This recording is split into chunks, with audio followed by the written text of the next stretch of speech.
everyone, it's Leah, your nutritionista, and today we are going to make frittata, which is an Italian crustless quiche. And if you read my blog at all, you've probably seen that I make them all the time, and they're always a little bit different, and they're always really easy.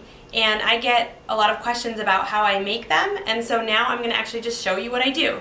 So come with me into my tiny little apartment kitchen, and we are going to make some frittata. So the first thing I always do when I make frittata is I cook the bacon because I want to flavor the pan with that bacon, that yummy bacon taste. So I'm using Black Oak Farm Applewood smoked bacon, and I get this from a local grocery store, Arbor Farms. I've talked about it before on the blog, and it's really thick cut bacon, as you can see, and it's just really smoky and tasty, and I think it just gives the whole dish a lot of flavor. So to start off, we're just going to put some, this is ghee, it's pasture ghee. Ghee is just clarified butter. It's butter with all the milk sugar removed. So I like to use it because it has a little less dairy, and I figure, you know, as long as I'm adding dairy to everything else, might as well reduce it here. So I'm just going to add a little bit. You don't need a lot because bacon's fatty and it creates a lot of its own fat in the pan. Just a little ghee in here. My pan's already pretty hot. Okay. We'll let that melt a little bit.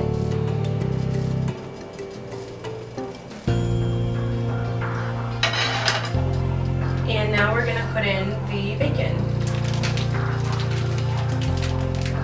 So I'll probably cook 4 strips because that's how many fit in the pan. I probably would cook more if I could. Alright, we're just going to let those cook. So I'm going to flip the bacon. It's been cooking for about 3 or 4 minutes now, and I'm just going to turn it over. It's not super crispy, but that's okay.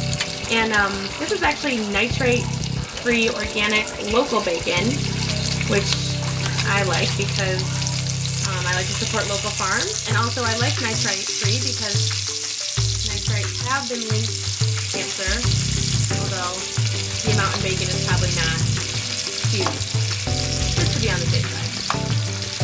So you see the middle is getting kind of crispy, they're kind of shriveling up. That's what you want to look for. So we're going to cook the vegetables, and I have some organic leeks, about one big one, an organic onion, and 2 organic red bell peppers. And it seems like a lot of oniony stuff, but I think onion is one of the best flavors with eggs. If you don't like onion, obviously something to omit. But really, you can use any vegetable that you have on hand. We're going to use some other vegetables too later. But really you just have to make sure that everything that needs to be cooked before the eggs go in is cooked. So all of these are going to get cooked before we put the eggs in, and everything else that doesn't take as long to cook, we can do later. And this is a good time to add some seasoning. I'm going to turn the stove up a little bit. So I'm going to add some fresh black peppercorn.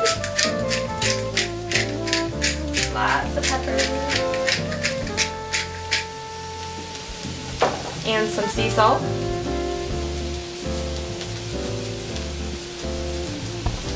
and since I like spice, I'm also going to add some crushed red pepper.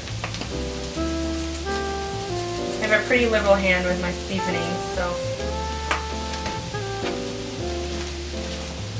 Alright, so we're just going to let these cook down until they're pretty much done. Until the onion starts to get translucent and the pepper gets soft. So I'm just kind of crumbling it with my fingers. And just so you know, I have been washing my hands throughout. I wash it after I touch the bacon, after I crack the eggs, so just because you don't see it doesn't mean it's not happening. I have been washing my hands. So if you'll notice, I have it on a pretty low heat. And that's because eggs do not like to be cooked at a high heat. So I'm keeping it on low so that once I add the eggs, which I'm about to do, everything will be kind of a low heat. When I cook the vegetables, I cook those on a medium heat because those can just cook at their normal pace. So I'm just going to turn it up a little bit so these vegetables, or the spinach, cooks down. And it's going to be really flavorful because of the bacon fat that we use to cook everything in. So not only do you have the pieces of bacon that you can, you know, that give it some texture, but you also have that nice applewood smoked bacon fat in there. And as we know, fat is not a bad thing. We're just about ready to add the eggs, but I'm gonna add the basil. And I love basil, like in anything, so in frittata it's gonna be great.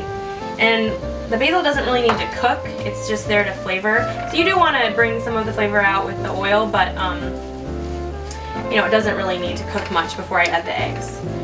So the whole mixture just needs to cook for a few more minutes, and then we're gonna be ready for the eggs. Alright, so we are officially ready to add the eggs. And this is the only part that requires any kind of thought, really. What I'm gonna do is just spread the vegetable mixture out so it's even in the pan, so that when I add the eggs, I don't have to do anything else to it. Because once you add the eggs, you can't move it at all. The eggs need to just set. So I'm getting everything where I want it in the pan, so that when I add the eggs, I can just leave it. So I kind of get the extra veggies down from the sides and make sure everything's distributed evenly. And now I'm ready to add the egg. So we have our dozen eggs. Just give it a little stir to make sure nothing has like settled. And I'm gonna pour it over the veggies.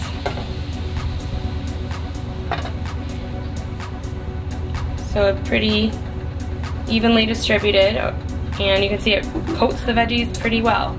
And now, before we do anything else, we're gonna also add the cheese because it needs to melt. So we have about 1.5 cups of raw goat's cheddar. And I like goat cheese because it's a little bit easier to digest, and I mean, I just like the taste of it. And raw cheese is less processed than non-raw cheese, so try to get that. So I'm just kind of distributing it over the top of the frittata. And you can see, you know, it looks like a lot of cheese, but it actually doesn't, you know, coat the whole thing. Alright, so now that everything is in the pan, I'm just gonna let it set. I'm gonna let it cook on a medium-low heat until the sides of the eggs around the sides of the pan start to harden, and that's how you know it's ready for the oven. So it takes about 5 to 10 minutes for the outside edges of the eggs to set, and then it will be ready for the oven. So you just have to kind of watch it, and don't touch it, don't mess with it or anything, because you don't want to mess up the eggs, but it should set pretty quickly. So when the edges start to firm up, then you want to stick it in the oven. I have the oven at 325, and we're going to put it in for about 15, maybe 20 minutes. You just need to kind of watch it. So I'm gonna stick it in, and you just leave it. So it's been about 15 minutes, and I think the frittata is ready to come out of the oven. So I'm just gonna pull it out. You can see what it looks like.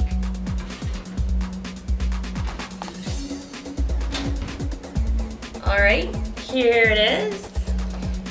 Nice and firm and cheesy and delicious. I'm really excited to taste it. So now you know my secret to frittata making. I hope you try one for yourself, and remember, you can put almost anything in it. Zucchini, broccoli, sausage, leftover meat, anything you want. So thanks for watching and enjoy.